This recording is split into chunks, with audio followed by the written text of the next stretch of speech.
السلام علیکم ورحمۃ اللہ وبرکاتہ۔ اردو فسٹ میں ہم آپ کا استقبال کرتے ہیں۔ آج ہم آپ کے لیے لے کر حاضر ہوئے ہیں درخشاں اردو دوم میں سے ڈاکٹر محمد محسن اور ان کا افسانہ فرار کے سوالوں کے جوابات۔ آئیے شروع کرتے ہیں۔ سب سے پہلے ہے مختصر ترین سوالات۔ مختصر ترین یعنی بہت ہی چھوٹا سوال۔ سوال نمبر 1 ہے، ڈاکٹر محمد محسن کی پیدائش کس شہر میں ہوئی تھی؟ جواب: ڈاکٹر محمد محسن کی پیدائش پٹنہ شہر میں ہوئی تھی۔ پٹنہ کا پہلے نام عظیم آباد تھا۔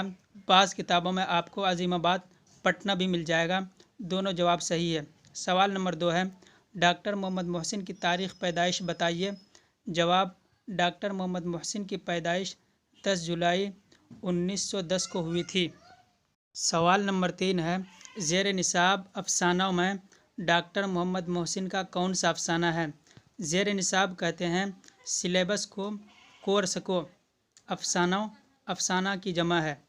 جواب ہے ڈاکٹر محمد محسن کا فرار نامی افسانہ شامل نصاب ہے۔ شامل نصاب یعنی کورس میں شامل ہے۔ فرار کہتے ہیں بھاگنے کو۔ سوال نمبر 4 ہے، ڈاکٹر محمد محسن کے والد کا نام بتائیے۔ جواب: ڈاکٹر محمد محسن کے والد کا نام سید محمد رشید تھا۔ سوال نمبر 5، ڈاکٹر محمد محسن کس موضوع پر مہارت رکھتے تھے؟ موضوع کہتے ہیں ٹاپک کو، عنوان کو۔ مہارت کہتے ہیں قابلیت کو، واقفیت کو، جانکاری کو۔ جواب: ڈاکٹر محمد محسن نفسیات کے موضوع پر مہارت رکھتے تھے۔ نفسیات کہتے ہیں انسان سے متعلق جانکاریاں۔ اب ہے مختصر سوالات، یعنی پہلے جو سوالات گزرے ہیں ان سے یہ سوالات کچھ بڑے ہوں گے۔ سوال نمبر 1 ہے، ڈاکٹر محمد محسن کی تدریسی سرگرمیوں پر 5 جملے لکھیے، یعنی ان کے پڑھانے کا جو طریقہ ہے ان کے اوپر 5 جملے لکھیے۔ جواب ہے ڈاکٹر محمد محسن اصل میں نفسیات کے استاد تھے۔ چونکہ ان کا بنیادی موضوع نفسیات تھا، بنیادی یعنی اصل موضوع، اصل ٹاپک ان کا نفسیات تھا، اور وہ نفسیات کے مشہور استاد بھی تھے، لیکن نفسیات کی درس و تدریس کے ساتھ وہ افسانہ نگاری کے لیے بھی وقت نکال لیتے تھے۔ نفسیات کے سلسلے میں پڑھنے اور پڑھانے کے علاوہ وہ افسانہ لکھنے کے لیے بھی وقت نکالتے تھے۔ اپنی خداداد صلاحیتوں کی وجہ سے 1948 میں پٹنہ یونیورسٹی کے شعبہ نفسیات میں مستقل طور پر لیکچرر بحال ہوئے۔ خداداد صلاحیتوں یعنی خوب صلاحیتوں کی وجہ سے، مستقل کہتے ہیں کنٹینیو کو، اور 1953 میں وہ صدر شعبہ نفسیات مقرر ہوئے اور 1974 میں ملازمت سے سبکدوش ہو گئے۔ ملازمت کہتے ہیں نوکری کو، سبکدوش ہونا ریٹائر ہونا۔ سوال نمبر 2 ہے، ڈاکٹر محمد محسن کی تصنیفات کا ذکر کیجیے۔ تصنیفات یعنی انہوں نے جو کتابیں لکھی ہیں ان کے بارے میں لکھیے۔ جواب ہیں ڈاکٹر محمد محسن کی مشہور تصنیفات یہ ہیں، انوکھی مسکراہٹ، افسانہ کے موضوع پر۔ انوکھی کہتے ہیں سب سے الگ، یعنی الگ ہنسی۔ نفسیات کے موضوع پر نفسیاتی زاویے، زاویے کہتے ہیں گوشے کو، کنارے کو، یعنی نفس کے جو کنارے کے گوشے ہیں ان کے بارے میں۔ اور شعری موضوع پر زخم کے پھول۔ ان کے علاوہ بھی کتابیں شائع ہوئی ہیں۔ سوال نمبر 3 ہے، محمود کے کردار پر 5 جملے لکھیے، یعنی فرار نامی افسانے میں جس محمود کا ذکر ہے اس کے کردار یعنی انہوں نے کیا کام کیا ہے اس کے بارے میں 5 جملے لکھیے۔ جواب ہے ڈاکٹر محمد محسن کے شامل نصاب افسانہ فرار میں محمود نام کا ایک نوجوان مرکزی کردار ہے۔ محمود اپنی عمر کے 10ویں ہی سال میں یتیم ہو جاتا ہے، یعنی 11-12 سال کا جب محمود ہوتا ہے تو اسی وقت ان کے والد کا انتقال ہو جاتا ہے، اور والدہ کا سایہ بھی سر سے اٹھ جاتا ہے، یعنی ان کی ماں بھی اس دنیا سے چل بستی ہے۔ چنانچہ وہ مجبور ہو کر اپنے غریب ماموں کے گھر پہنچ جاتا ہے۔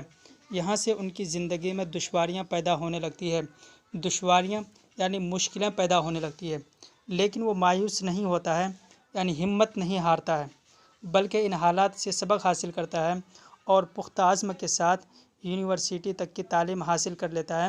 پختہ عزم یعنی پکا ارادہ، اور اس کے بعد ڈپٹی کلکٹر کا عہدہ بھی حاصل کرنے میں کامیاب ہو جاتا ہے، یعنی نوکری مل جاتی ہے۔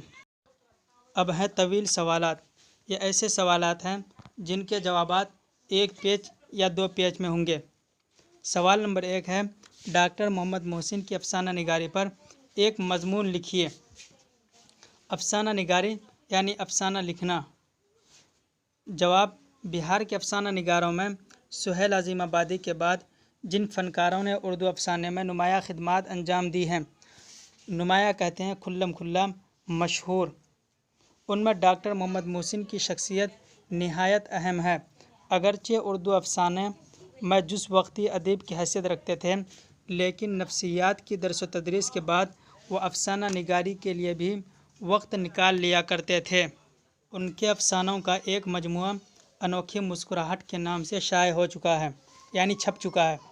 اس میں ایک افسانہ انوکھی مسکراہٹ کے عنوان سے بھی ہے۔ عنوان یعنی ٹاپک، جسے غیر معمولی شہرت حاصل ہوئی۔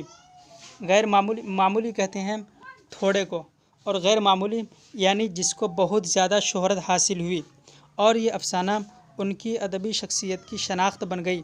شناخت کہتے ہیں پہچان کو، یعنی پہچان بن گئی، چونکہ اس میں انسانی فطرت کے ایک خاص پہلو کو نفسیاتی طور پر پیش کیا گیا ہے۔ اس افسانے کی تخلیق کو دیکھ کر یہ کہا جا سکتا ہے کہ ڈاکٹر محمد محسن ایک کامیاب افسانہ نگار تھے۔ تخلیق کہتے ہیں لکھنے کو، بنانے کو۔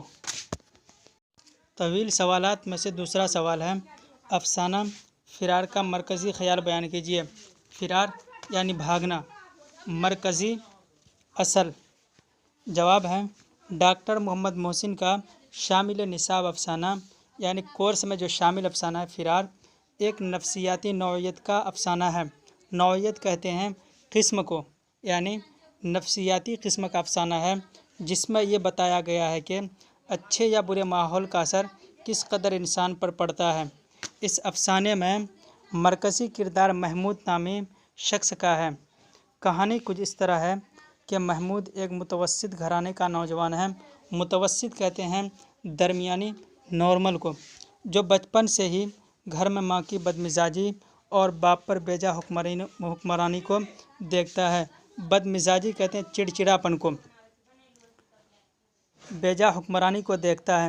اس کے والد شریف النفس ہونے کی وجہ سے ان سب کو برداشت کرتا ہے۔ شریف النفس یعنی شریف۔ لیکن محمود گھر کے اس ماحول کی وجہ سے ذہنی طور پر عورت ذات سے متنفر ہو جاتا ہے۔ متنفر کہتے ہیں نفرت کرنے والے کو، یعنی نفرت کرنے لگتا ہے اور خوف کھانے لگتا ہے۔ خوف کھانا، ڈرنا۔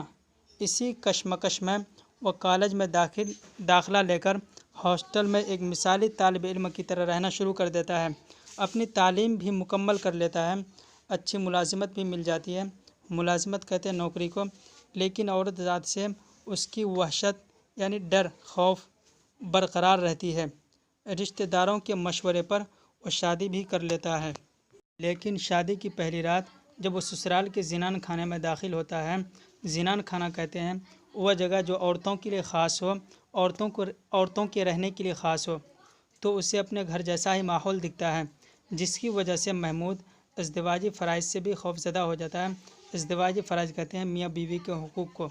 اس طرح اس کی شخصیت ایک تماشا بن کر رہ جاتی ہے۔ تماشا کہتے ہیں کھیل کو، ناٹک کو۔ اگر ویڈیو پسند آئے تو لائک کیجیے، شیئر کیجیے، سبسکرائب کیجیے۔ Thank you very much. السلام علیکم ورحمۃ اللہ وبرکاتہ۔